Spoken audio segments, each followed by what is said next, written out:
kedua seni meyakini. Setelah kita paham dan kita punya dorongan untuk saya ingin menulis tema ini, ya misalnya anak pendidikan, saya ingin menulis pemanfaatan Museum Fathahillah ya untuk pendidikan di siswa SMA misalnya. Ya, setelah kita tahu itu, kita harus mampu meyakinkan diri kita ya, dan meyakini bahwa ide itu layak untuk kita expose ya lebih dalam.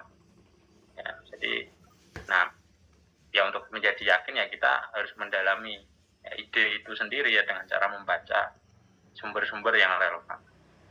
Kemudian yang ketiga itu menginformasikan.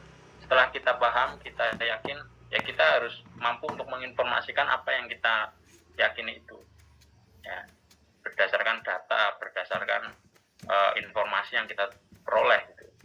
Ya, untuk kita sajikan kepada pembaca seperti orang masak gitu loh. Ya, kita mau bikin soto itu bahannya ini, kemudian kita sudah mantap, kita masak itu. Masak itu tujuannya untuk apa? Kan untuk disajikan, ya bukan untuk kita makan sendiri, ya, tapi kita sajikan kepada orang lain. Jadi kita harus melihat perspektif pembaca kita.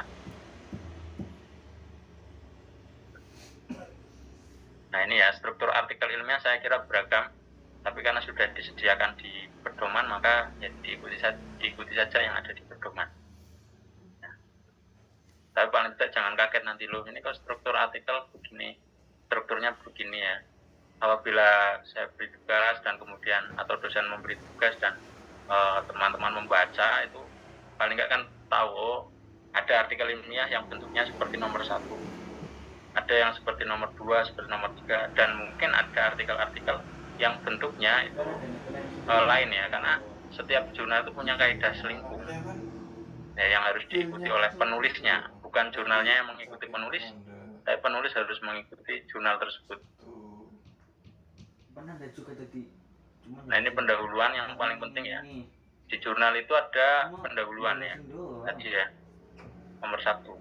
Nah nomor 4 pendahuluan, semuanya pendahuluan, atau kalau dalam bahasa Inggris itu introduction ya, introduction. Nah, pendahuluan ini berisi latar belakang kenapa kita ingin menulis itu. Yang pertama masalah atau isu ya, tadi apa dorongan yang membuat kita itu ingin menulis tema itu dari objek yang kita kaji, dan penjelasan konsep ya. Kalau pendidikan ya berarti konsepnya konsep pendidikan.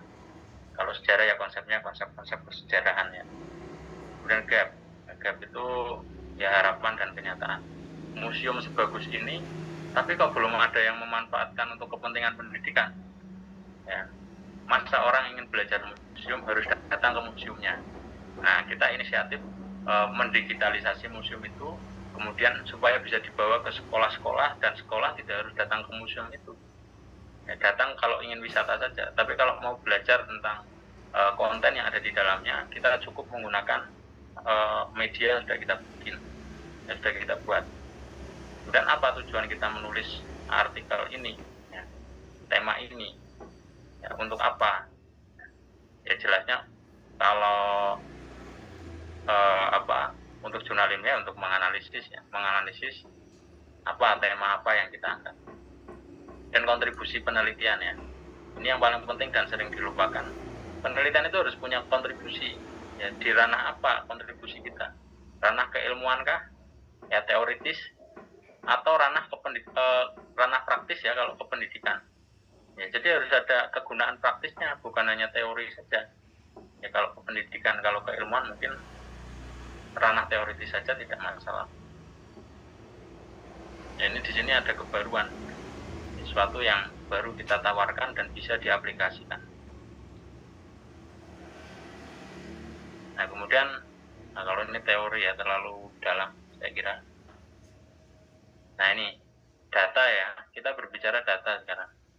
Nah, data itu di dalam sebuah penelitian ada 2, primer dan sekunder. Kalau yang primer itu ya data dari sumber-sumber yang utama. Ya kalau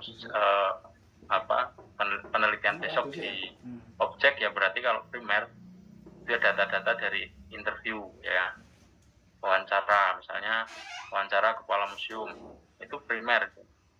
Ya. Karena kita anggap beliau itu tahu dan paham tentang isi dari museum. Yang paham, yang nggak paham ya banyak juga mungkin. Kemudian data sekunder itu dari sumber-sumber kedua, seperti misalnya buku, ya, artikel jurnal itu sendiri, itu sumber sekunder. Ya, misalnya Aldi mengkaji Monumen Nasional, ya, tapi datanya, informasinya didapatkan dari artikel, ya, yang pernah menulis tentang Monumen Nasional. Itu sekunder, boleh nggak Pak untuk sumber? Boleh, ya. Tapi tulisan yang bagus itu data primernya itu banyak, ya. Data primernya itu gemuk, data sekundernya kurus. Itu tulisannya akan semakin berkualitas dan berdampak. Kenapa? Karena orang akan mencari, ya, tulisan-tulisan dengan informasi sumber utama. Kalau hanya kajian, kalau data sekundernya gemuk, data primernya kurus, sedikit, nah itu nanti jadi tulisan konseptual saja, karena kita hanya mengambil atau mencomot konsep-konsep dari tulisan-tulisan yang sudah ada.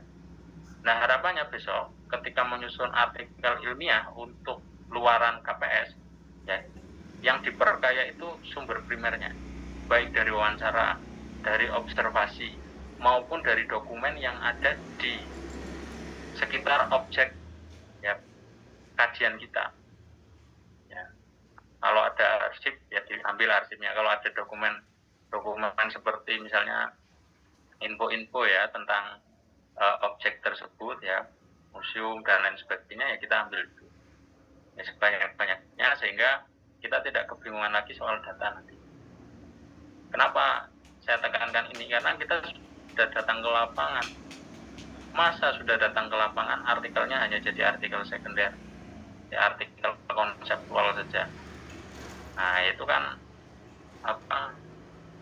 istilahnya itu ya nggak relevan lah, ya. Harusnya kita itu lebih banyak data primernya, terutama wawancara yang paling bisa dijangkau.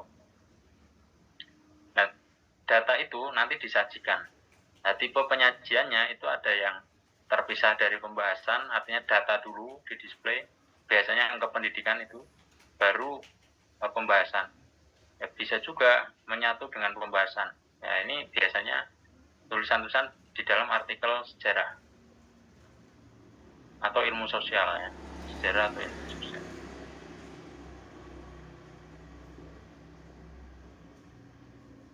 Nah, kemudian analisis, ya, pembahasan itu, ya, kita harus melihat objek atau tema yang kita angkat itu secara dalam kacamata kritis, ya. Kritis itu artinya ya fokus pada masalah, fokus pada penolakan, dukungan atau kritik terhadap gagasan. Ya, kita membawa gagasan. Ya, gagasan yang baik itu diciptakan atau dilahirkan dari proses memahami gagasan yang sudah ada. Ya, bukan ujuk-ujuk tiba-tiba kita punya gagasan, bukan, tapi ada prosesnya. Oh, kita punya 2 artikel tentang Museum Fathahillah. Museum itu. Artikel kedua menulis tentang kegunaan museum untuk pariwisata. Nah, kita ingin melahirkan artikel yang ketiga. Ternyata belum ada artikel tentang Museum Fathahillah yang membahas tentang fungsi kependidikan. Kalau kepariwisataan sudah, kesejarahan sudah, kependidikan belum. Nah, itu yang saya maksud, gagasan yang bagus itu lahir dari proses kritis, ya. Proses membaca secara kritis karya-karya yang sudah ada. Makanya di dalam penelitian itu ada istilah kajian penelitian terdahulu. Ya, maksudnya kita itu membaca, memahami, dan penyusup.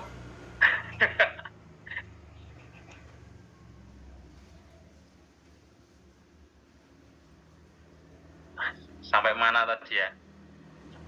Begitu di Pak Arso, kalau buyar sedaya niki. Museum Fathahillah. Oh. Pendidikan belum ada. Oh ya, pendidikan. Kalau pariwisata ada. Oke, hatur suwun. Ya, jadi seperti yang tadi dikatakan oleh Dr. Suharso, ya, bahwa Museum Fathahillah itu kok Museum Fathahillah ya? Oh, Dr. Harso bikin terganggu. kritis ya. Proses kritis membaca, berdiskusi untuk melahirkan gagasan yang baru. Ya, jadi gagasan baru itu tidak berdiri sendiri, tapi ada akarnya. Nah, itu yang disebut sebagai peta jalan ya. Jadi kebaruan yang kita tawarkan, informasi yang kita berikan, walaupun sedikit, itu kita menjamin informasi itu genuine ya. Informasi itu sulit untuk dipatahkan. Nah, sehingga mumpung masih ada waktu sekali lagi, saya sarankan untuk mengumpulkan sebanyak-banyaknya tulisan tentang objek yang mahasiswa tuju. Ya, jadi objeknya apa, kumpulkan sebanyak-banyaknya sehingga hasil yang didapatkan nanti itu bisa melahirkan ide-ide yang original ya, susah dipatahkan. Nah, kemudian setelah kita membahas ya wacana, membahas kasus ya atau fenomena atau terkait objek yang kita tulis ya, kita perlu menyimpulkan tulisan ya. Simpulan itu isinya tentang penegasan ya. Kemudian konsekuensi. Penegasan itu maksudnya gagasan kita itu ya terkait dengan ya, proses ilmiah yang sudah kita jalani itu kadar pentingnya itu sejauh mana ya. Ya semuanya penting ya, tapi penting itu ada yang penting biasa saja, ada yang penting nggak penting, ada yang penting banget ya. Nah, kita ingin tulisan yang penting sekali ya, tulisan yang benar-benar memberi dampak, memberi kontribusi ya, terhadap dunia ilmiah ya tentang objek yang kita tulis ya. Jadi nggak hanya kalau hanya info-info yang sederhana, kalau umum ya, itu akan lebih menarik tulisan-tulisan populer di website ya. Lebih menarik katalog yang diberikan oleh pengelola objek yang kita tuju. Nah, kita ingin mencari sudut pandang yang lain ya, misalnya tadi soal yang kependidikan, kita ingin memanfaatkan museum ini, museum sebagus ini kok nggak dimanfaatkan ya, hanya ada di Jakarta, orang Jakarta sendiri belum memanfaatkan ya, kita ingin memanfaatkan, kita ingin membawa pulang. Bagaimana caranya? Sekarang banyak media digital yang bisa dimanfaatkan dan digunakan untuk mendokumentasikan objek bersejarah semacam itu. Kalau kesejarahan ya kita harus menulis dengan sudut pandang yang lain ya. Misalnya ada objek apa di sana yang penting ya. Seperti Pak Sabit dulu ketika ke Bali KPS ya, itu menulis tentang Balai Kelungkung. Ya, kalau tidak salah itu balai, jadi ya hanya balainya saja, ya dikupas, diulas di sana. Jadi tidak harus semua objek. Ada objek yang menarik, unik, ya, yang ada unsur ya unik, jarang dibahas. Ya kita ingin menulis itu. Ya, bahwa ada objek ini ada benda ini di objek ya, atau ada benda ini di museum ini ya, yang kajiannya di museum, sehingga ya, pembaca itu tergugah untuk membaca, menyelesaikan, menuntaskan tulisan kita. Sekali lagi, kalau hanya tulisan yang sederhana, yang general, itu lebih menarik membaca di website. Kemudian konsekuensi dari gagasan yang telah kita temukan ya, atau implikasi. Implikasinya apa? Ya, bahwa ternyata Museum Fathahillah ini ya, dengan misalnya Museum Fathahillah ya, atau objek yang lain, misalnya Museum Kebangkitan Nasional ini, itu punya potensi untuk diajarkan dengan beragam media yang sudah dibahas di bagian pembahasan sebelumnya. Ya, sehingga peneliti merekomendasikan supaya Museum Kebangkitan Nasional ini dapat diajarkan sebagai materi ya, suplementari ya, untuk memperkuat pembelajaran sejarah pergerakan nasional misalnya. Ya, jadi harus dikaitkan semacam itu kalau yang kependidikan. Kalau yang keilmuan ya pintar-pintar mencari sudut pandang saja. Ya. Khususnya khususnya tentang kalau di museum ya, itu tentang pola kurasi ya, kurasi museum itu kan jarang dibahas. Orang itu kan sering mengkurasi tapi kan pakai insting saja, padahal kurasi itu kan ada konsep. Ya ada kurasi itu menata itu loh, mendisplay barang-barang itu kan nggak sembarangan pantas-pantas ya. Misalnya Lingga dan Yuni kenapa selalu berjajaran ya, karena pantasnya batu ya dijajarkan dengan batu, bukan, tapi ada pengetahuan yang mendasari itu, namanya kurasi itu. Nah, referensi saya kira bisa disusun sekarang sangat mudah ya. Mendeley, nah, Pak Arso itu ahli Mendeley ya. Saya diperkenalkan Mendeley oleh Pak Arso dulu ketika beliau kuliah S3 ya, membawa pulang Mendeley. Kuliahnya di UNES ya, kemudian membawa pulang Mendeley ke jurusan sejarah ya, dulu. Tapi sebelum itu saya sudah menggunakan Zotero dan EndNote. Ya. Yang sekarang saya gunakan EndNote ya, karena mudah. Ya, Zotero juga mudah. Tapi yang terbiasa Mendeley ya Mendeley mudah, bebas lah. Kriteria referensi ya relevan dan mutakhir. Ya, jadi mutakhir itu ya 10 tahun terakhir. Relevan itu ya terkait dengan tema yang kita tulis. Kemudian, nah, bagaimana artikel disubmit ya? Nah, saya contohkan nih. Nah, ini dibaca dulu sekilas ya, sambil saya membuka apa namanya? Ya, OJS itu Open Journal System ya.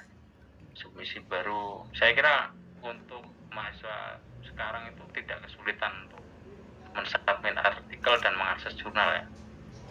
Karena kan ya sama konsepnya seperti ketika pertama kali membuat Facebook, ketika registrasi yang sifatnya online lah, kurang lebih sama ya. Yang terpenting ada naskahnya ya, kalau nggak ada naskahnya ya susah. Nah, saya contohkan ya satu di misalnya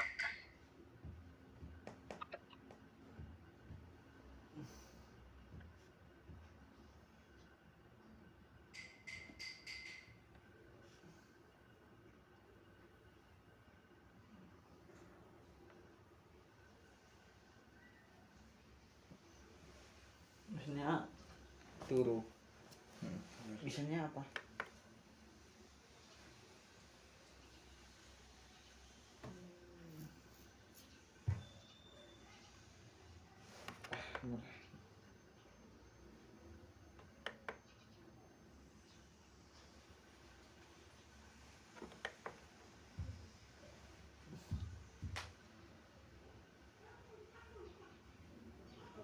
jurnal-jurnal ilmiah itu banyak ya, sejarah maupun pendidikan sejarah. Setiap jurusan sejarah di Indonesia dari Sabang sampai Merauke itu hampir semua memiliki jurnal ilmiah ya. Apapun judulnya, ada yang jurnal mahasiswa, jurnal umum ya, tapi ada semua ya. Yang pendidikan sejarah juga sama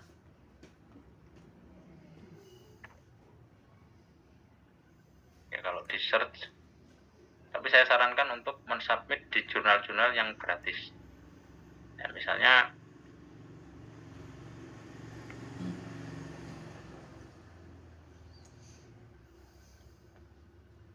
ini Malang itu punya jurnal namanya Universitas Negeri Malang ya, UM. Itu punya jurnal namanya Historiografi, Journal of Indonesian History and Education. Educationnya itu ya history education ya, bukan education umum. Klik saja.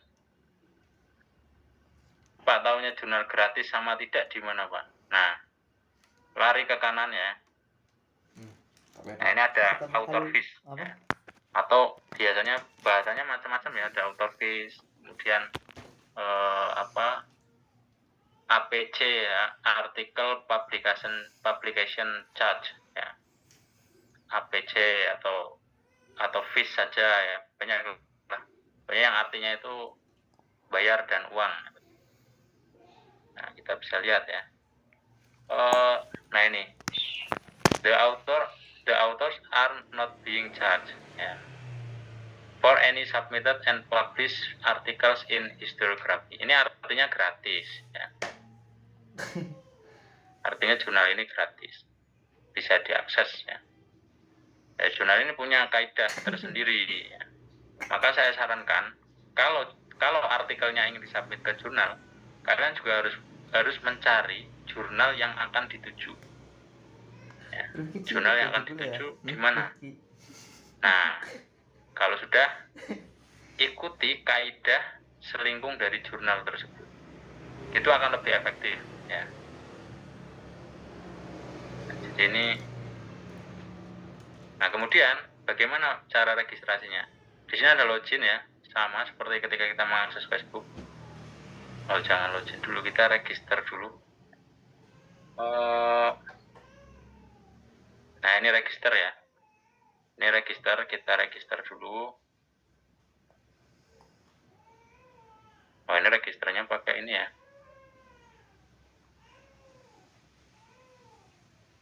Pakai Google Drive ini. OJS-nya belum canggih.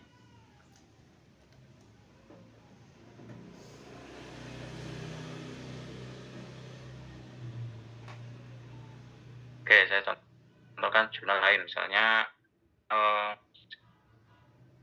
Greenock.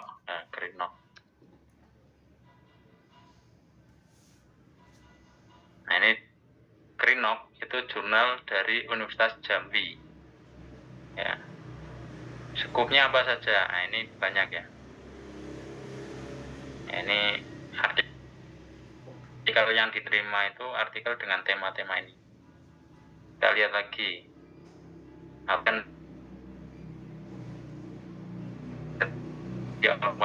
Greenock does not charge any submission. Only for editing, processing, special issues,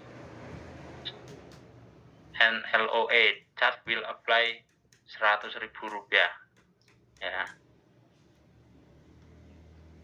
untuk special issue dan LOA kita langsung diterima, langsung dipublish, itu gratis ya. Ini, nah, kita register di kanan atas. Kita coba register. Nah, ini yang bagus, langsung keluar seperti ini ya. Iya, mending Langsung lawakan register saja. ribet.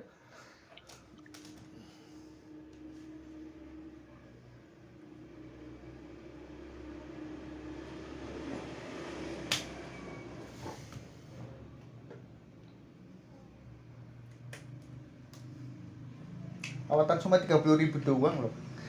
Minimal 20 gratis. Mana ada yang gratis?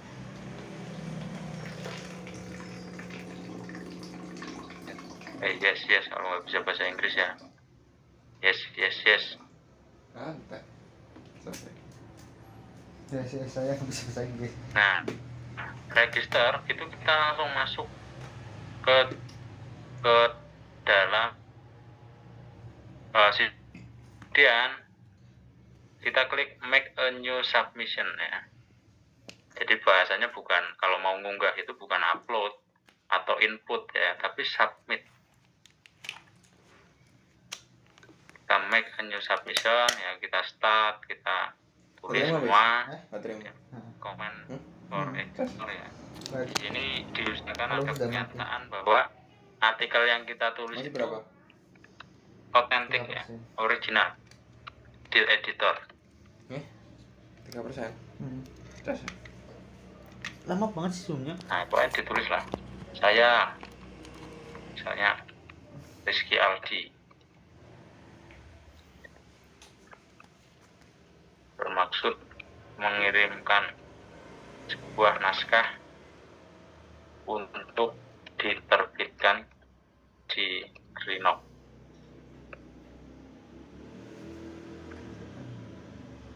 Saya menyatakan bahwa artikel ini hanya ditujukan untuk artikel bebas plagiasi dan disusun secara otentik. Misalnya seperti ini ya, yang paling mudah.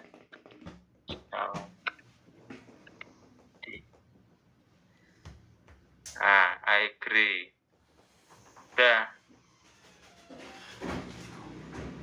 Upload submission. Nah, di sini baru artikelnya diunggah. Misalnya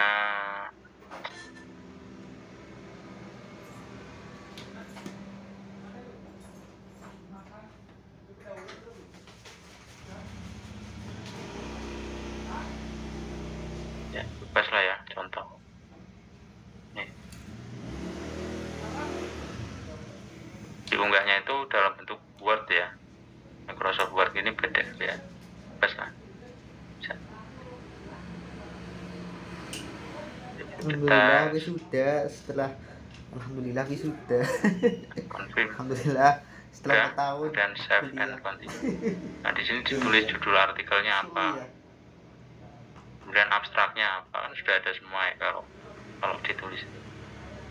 Ini sampai confirm, sampai next step ya, dan complete submission ya, sampai step ini tidak terlalu lama ya, paling ya 15 menit lah mengisi ini semua, dengan catatan artikelnya sudah ada ya.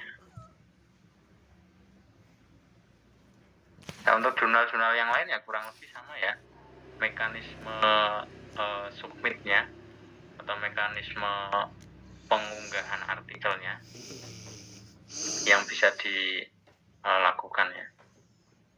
Nah, saya sarankan ke jurnal-jurnal semacam ini saja ya, jangan ke jurnal-jurnal seperti Paramita. Nah, itu kan Dan terlalu berat lah untuk dan diisi paling level paham. mahasiswa.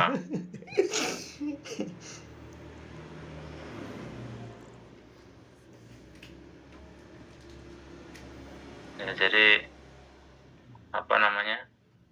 terlalu berat.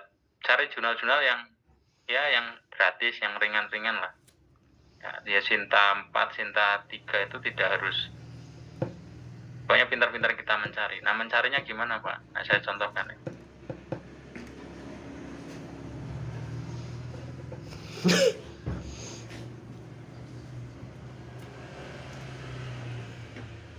Ini cepet-cepetan juga ya, mungkin di aturannya adalah artikel jurnal ya, artikelnya tidak boleh diunggah di jurnal yang sama. Jadi nanti setiap rombel kompromi ya untuk dulu cepet-cepetan mencari jurnal ya. Nah, Kenapa nggak boleh diunggah di jurnal yang sama? Ya biar kalian nggak bersaing, saling sikut antar sama-sama dari jurusan sejarah. Nah, jurnal itu banyak ya, di setiap universitas yang ada jurusan sejarahnya pasti ada ya artikel. Bisa masuk ke Google, kemudian ketik Sinta Kemdikbud ya. Nah, di sini ya kalian bisa mencari nah ini jurnal, cari history. wah, Itu akan keluar semua. Indonesian Journal of History Education. Ini jurnal UNES sendiri ya, jangan disubmit ke sini. Nanti di reject sama Mas Duna. Kemudian riwayat ya, Educational Journal of History and Humanities, Keraton ya. Journal of History Education and Culture, ini history semua. Nah, ini jurnal kita sendiri, jadi jangan ke sini dulu. Jadi upayakan ke jurnal-jurnal yang ada di luar. Nah, itu history ya. Atau kata kuncinya bisa diganti sejarah ya. Kalau ini kan agak ke Inggris ya, jadi pakai bahasa Inggris. Kalau ini sejarah, sejarah tambah banyak lagi. Jurnal Sejarah Citraleka Jangan ini kalau unggah di sini bayarnya 1,5 juta. 1,5 juta, terlalu mahal, ekspensif. Kenapa saya tahu ya, karena saya pernah kita terbit. bayar lagi. Kemudian Patra Widya ini dari Kemendikbud, boleh, ini gratis. Kalau terbit di sini malah diberi uang. Ya, Patanjala ini juga sama Keluar. ya, dari BNP. Ini kalau terbit di sini malah diberi uang ya, tidak bayar kita. Sejarah dan Budaya Malang, Kamu ini nggak jadi bisa admin, dituju kan? ya. Dulu masih gratis, tapi sekarang Jadi ini admin. bayar. Ini Fajar Iya. Historia. Betapa anjir. Dan ini banyak ya, Kasih. banyak yang bisa diakses. Nah, cepet-cepetan saja. Saran saya kriteria pertama itu gratis. ya, dimanapun itu. Nah setelah gratis kemudian perhatikan sintanya. Ya syukur-syukur ada sintanya lah, seperti ini Sinta 4 itu kan lumayan. Ya. Historia, Cerik Setra ya. Oh, tak beli tisu dulu bentar. Nah, ini banyak. Jurnal sejarah itu tidak hanya yang berjudul sejarah, tapi misalnya Social and Humanities itu juga bisa memuat tulisan-tulisan sejarah. Ya. Ya, kalau bingung nanti bisa tanya-tanya lah ya. Untuk diverifikasi ya, ini cukup banyak. Nah, saya kira itu untuk penjelasan tentang menulis ilmiah ya, artikel, mempersiapkan artikel ilmiah untuk jurnal. Ya, paling tidak ada gambaran lah tentang artikel ilmiah setelah melaksanakan kajian di mana di objeknya masing-masing. Saya kira itu untuk Pak Juna. Terima kasih. Mungkin ada pertanyaan. Kalau ada syukur, kalau enggak alhamdulillah. Baik, terima kasih Pak Ganda. Mungkin dari teman-teman ada yang ingin bertanya mengenai materi yang telah disampaikan, langsung open mic saja. Saya Pak. Ya silakan Rizky Aldi. Mohon izin Pak bertanya. Tadi kan ada jurnal yang berbayar dan jurnal yang gratis begitu. Apakah itu mempengaruhi peluang untuk diterima tulisan kita untuk diterima itu, apakah berpeluang itu Pak, berhubungan gitu? Terima kasih Pak. Baik, terima kasih. Peluang itu selalu ada ya, tapi untuk menentukan apakah diterima atau tidak itu dari kacamata editor ya, itu ya kualitas tulisan. Ya walaupun berbayar, kalau tulisannya itu kualitasnya itu rendah ya tetap pasti dikesampingkan itu, kecuali nggak ada artikel yang lain ya. Nggak ada artikel yang lain yang disubmit itu maksudnya. Jadi ya saya sarankan gratis lah. Kalau gratis kan menghemat biaya ya, kalian nggak harus iuran, nggak harus, dan banyak yang gratis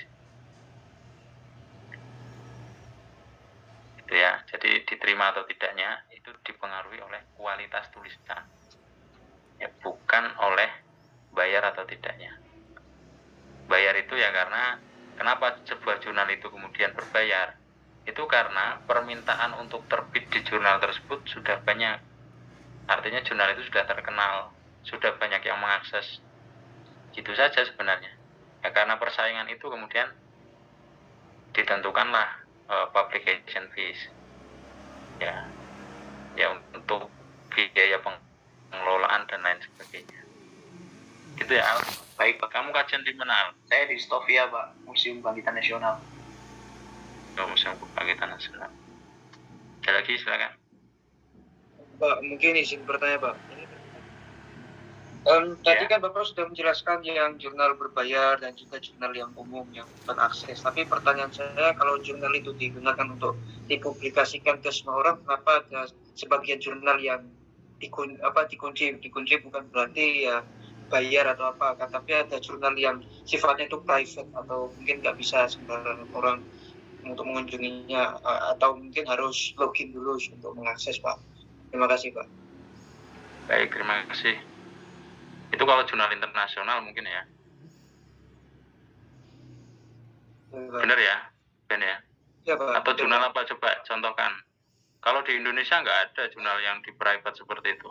Di JSTOR Pak, yaitu jurnal internasional Pak yang saya garis bawahi. Di JSTOR pastilah. Mereka itu sudah industri ilmiah ya. Aktivitas ilmiah yang sudah menjelma menjadi industri. Ya, jadi untuk membaca saja itu sudah bayar mereka. Ya, tapi kalian nggak harus ke JSTOR, terlalu jauh itu. Ya. Paramita saja tidak saya rekomendasikan ya, apalagi ke JSTOR. Kecuali kalian merasa tulisannya itu sudah high quality lah, sangat luar biasa. Saya ingin mencoba di JSTOR Pak, misalnya. Silakan. Ini untuk mahasiswa, itu untuk jurnal dalam negeri saja lah ya. Dalam negeri yang gratis, yang bisa diakses, dan jangan hanya submit Ya, harus punya target untuk terbit. Ya, kalau submit saja gampang ya, tapi untuk terbit paling enggak review lah. Review 1-2 kali untuk menunjukkan artikel yang ditulis itu memang punya kualitas. Ya, kalau bukan aturan umum ya aturan untuk rombel saya saja. Rombel yang saya bimbing. Oke, ada lagi silakan.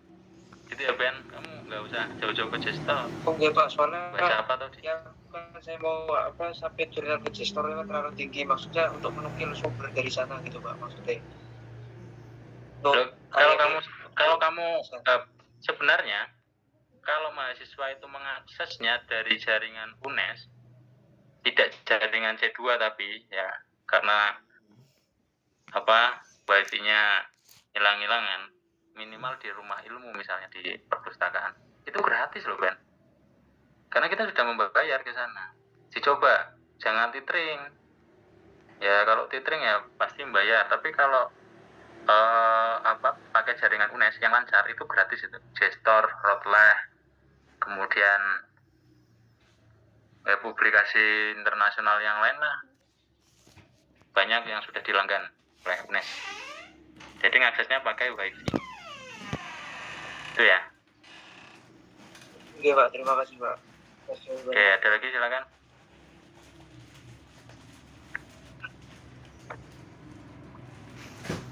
Izin bertanya Pak. Silakan. Terkait judul Pak, kan apa bisa artikel ilmiah ini disamaratakan dengan judul di buku referensi, tapi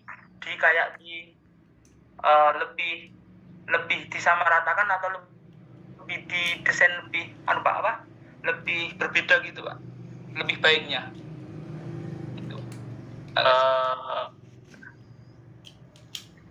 Lebih baik ya dibedakan ya. Jadi maksud dan tujuan menulisnya saja sudah berbeda.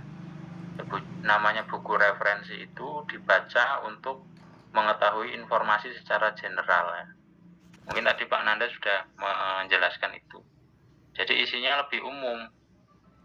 Nah, jurnal ilmiah itu isinya khusus. Ya, tema-tema khusus ya. Mungkin hanya satu dua variabel ya, sudut pandang untuk objek yang kita kaji. Tapi lebih mendalam. Ya, tidak umum lagi tapi mendalam. Caranya gimana Pak membuat judul? Nah, kalian, kenapa saya sarankan untuk menemukan jurnal? Ya, kalau sudah menemukan jurnal, itu bisa melihat judul yang sudah pernah terbit. Ya, misalnya ini ya, Chandra Sangkala, ya, Jurnal Pendidikan Sejarah FKIP Untirta, Banten. Ya, kita lihat. Nah, kita ke websitenya.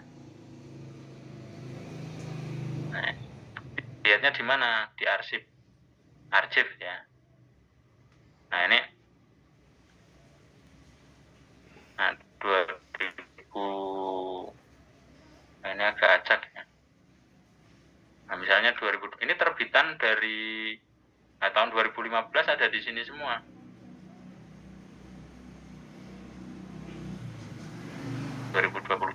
Semoga ada. Nggak ada, berarti 2020. Nah, ini judul-judul untuk jurnal ilmiah. Ya. Misalnya minat guru sejarah terhadap program pendidikan guru penggerak di Provinsi Banten. Judulnya seperti ini. Ya, Batik Banten, representasi sejarah kejayaan Kesultanan Banten abad ke-17. Gerakan Sayang Ibu dan lain sebagainya ya. Jadi temukan jurnalnya dulu. Nah, setelah itu lihat judulnya ya. Ini nggak akan lama proses membuat judul itu.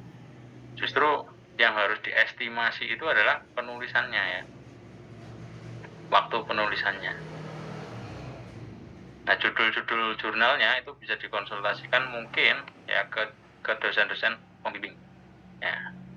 Nah, ini ada artikel processing charge. Ya, kita lihat berapa membayarnya. Wah, ternyata bayarnya 400.000. Jadi skip saja ya.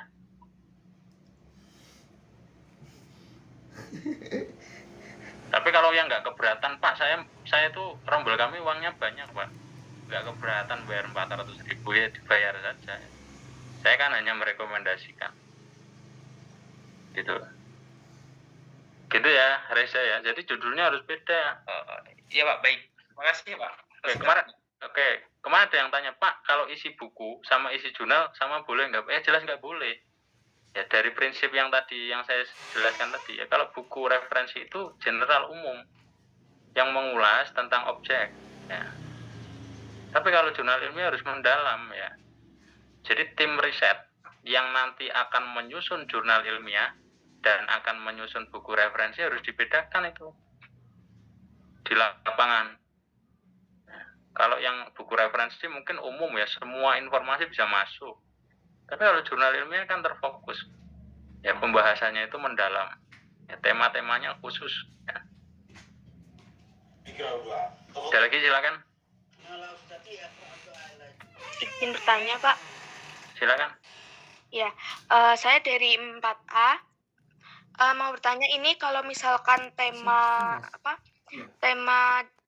artikel yang kita buat dengan buku referensi yang nantinya dibuat sama tim lain itu boleh sama nggak Pak temanya? Tapi yang versi artikel itu lebih padat dan lebih dalam gitu Pak.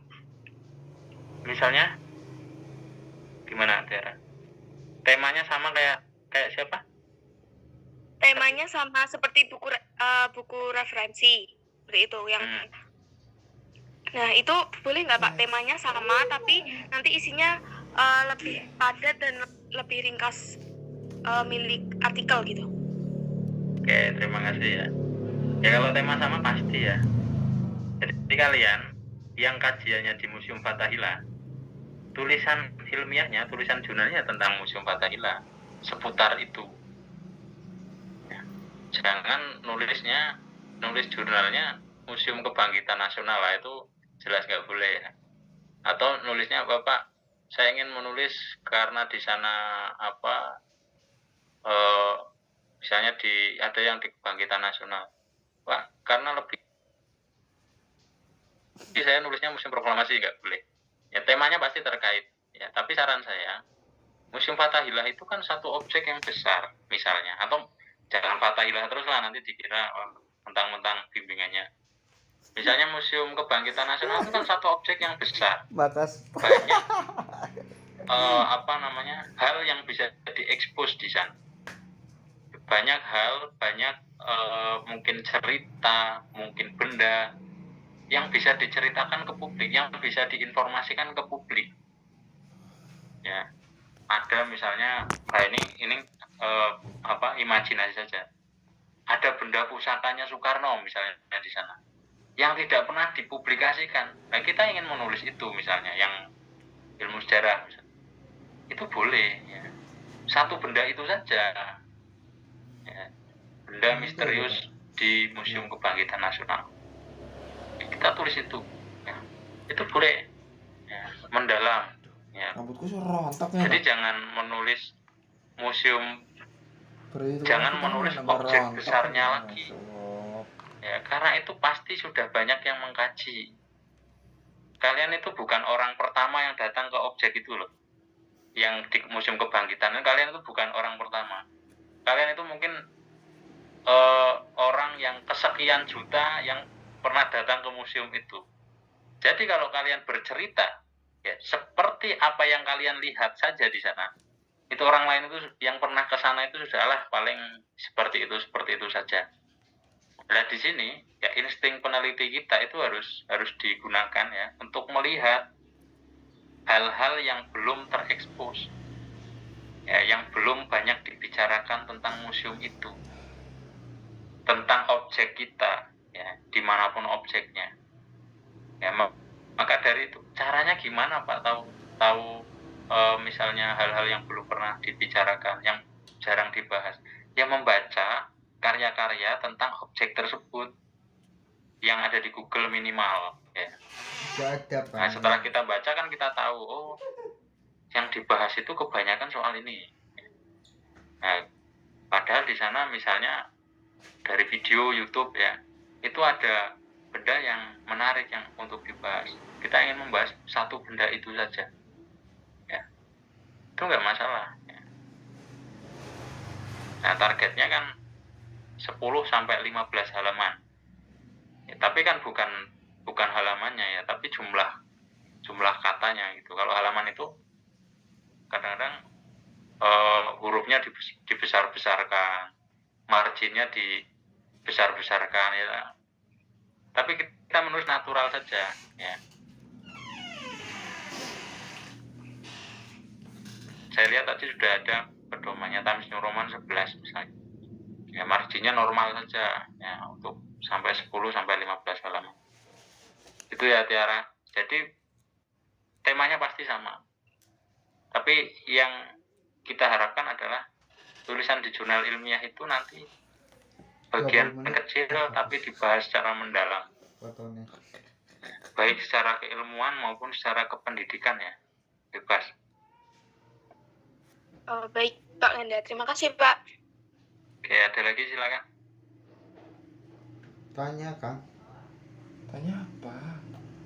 Ya tanya dong apa?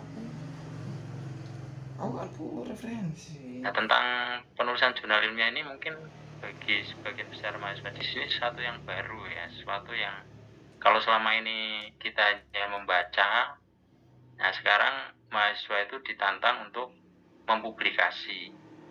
Ya, jadi bukan hanya mengkonsumsi tetapi juga memproduksi gitu. Ya, sebagai sesuatu yang baru ya sadar tidak sadar ya kita harus ya banyak-banyak mencari informasi ya tentang jurnal ilmiah itu. Ya tidak semudah seperti mempublikasi di Facebook misalnya, atau di Twitter atau di TikTok atau di mana lah ya media-media masa kini. Ya sehingga ya tanyalah banyak-banyak diskusi dengan dosen, dengan mungkin kakak tingkat yang pernah melakukan hal yang sama.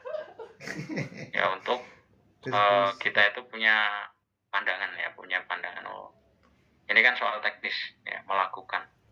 Tapi kembali lagi faktor diterimanya apa Pak? Ya karya kita sendiri, kualitasnya, kualitas dari karya yang kita hasilkan. Ya itu yang paling mempengaruhi tingkat penerimaan oleh editor jurnal.